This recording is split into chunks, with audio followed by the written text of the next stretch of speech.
Pagligo sa baha, nais na ipagbawal ng Health Department. Dapat may ordinansa dito.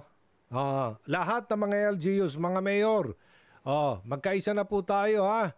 Para maiwasan po pagkalat ng sakit na leptospirosis. Marami nang namatay. Tsaka gastos na naman ito ng bayan. Sos porbida. Kausapin natin ngayon si San Juan City Mayor Francis Zamora, ang chairman ng Metro Manila Council.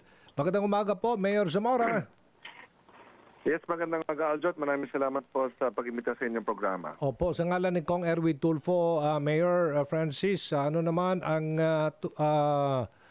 pulso mo dito sa looben? Nananawagan na ang Health Department sa lahat ng mga mayor, LGUs, hindi lang sa Metro Manila kundi sa buong Pilipinas na ito, na gumawa na ng mga panuntunan, batas, maging ordinansa siguro, na bawal lang maligo ang mga kababayan natin sa baha.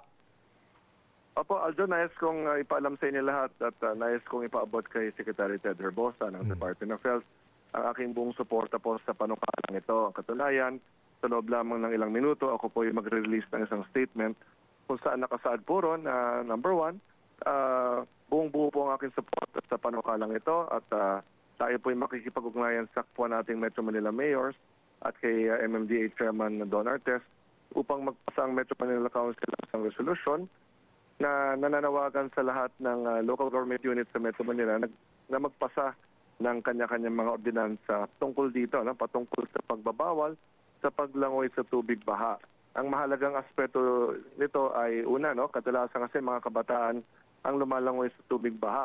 At alam naman natin, we cannot penalize yung ating mga kabataan, hindi sila pwedeng pagmultahin. So, kailangan ang accountability, mga magulang, penalties ay mapunta sa mga magulang. So, yan ang mahalaga rito. Ngayon, kung ang mismong violator ay adult na, siya na mismo po ang papamultahin. So, ito yung mga pinag-aaralan ho ng San Juan ngayon because we will be passing an ordinance regarding this. In fact, I have certified it urgent already. Okay.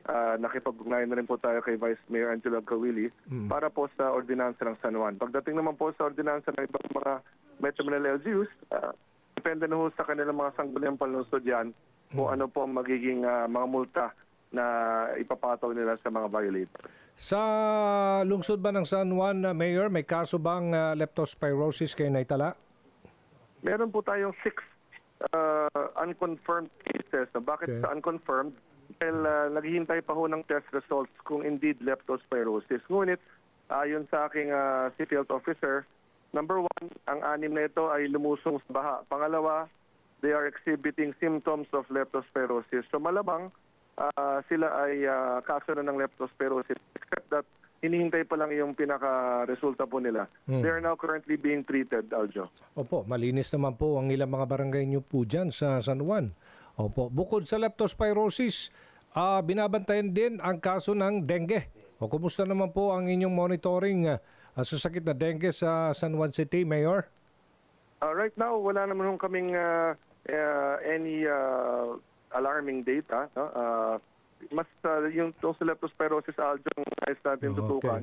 Kasi nga tama rin yung panawagan ni Secretary Herbosa kasi kadalasan po ang kabataan natin pag umuulan at nagbabaha, para sa kanila masaya ang lumangoy sa ating mga tubig baha. Hindi nila naintindihan kung gaano delikado ang kanilang ginagawa. So through these ordinances na ipapasa ng ating mga local government units, and of course, hindi lamang sa Metro Manila, kung meron hong mga mayors na nakikinig po ngayon, other provinces, other regions, maganda talaga na lahat tayo magpasa na ng mga ordinansa po natin upang maintindihan ng ating mga mamamayan, adult man o minor de edad man, dapat maintindihan nila kung gaano kadelikado ang paglalangoy sa tubig baha. At para para mas tutukan ng mga magulang ang kanilang mga anak, dapat yung magulang ang pagmultahin kung ang kanilang mga anak ay hahayaan lang nila lumangoy sa tubig baha. So,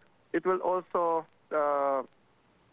give an opportunity for the parents na ngayon pa lamang dapat ipaliwanag nila sa kanilang mga anak na hindi po dapat lumalangoy sa tubig baha. Dapat ipaliwanag nilang delikado ito at maaari silang mamatay. Hindi lamang yung sabi mo magkasakit, ha? They can die from leptospirosis. Wala ba kayong public swimming pool dyan sa San Juan, Mayor? Tatayo pa lang po. Yun, maganda ho yan. In the next 2 years, we will be building a 25-meter, 5-lane swimming pool po sa ating multi-level sports complex. But right now, wala pa ho siya. But in about 2 years po, that should be done.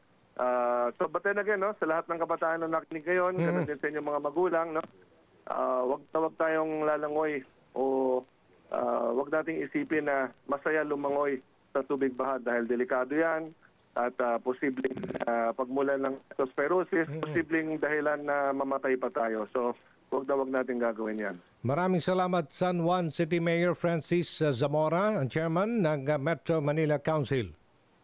Thank you. Maraming salamat din po.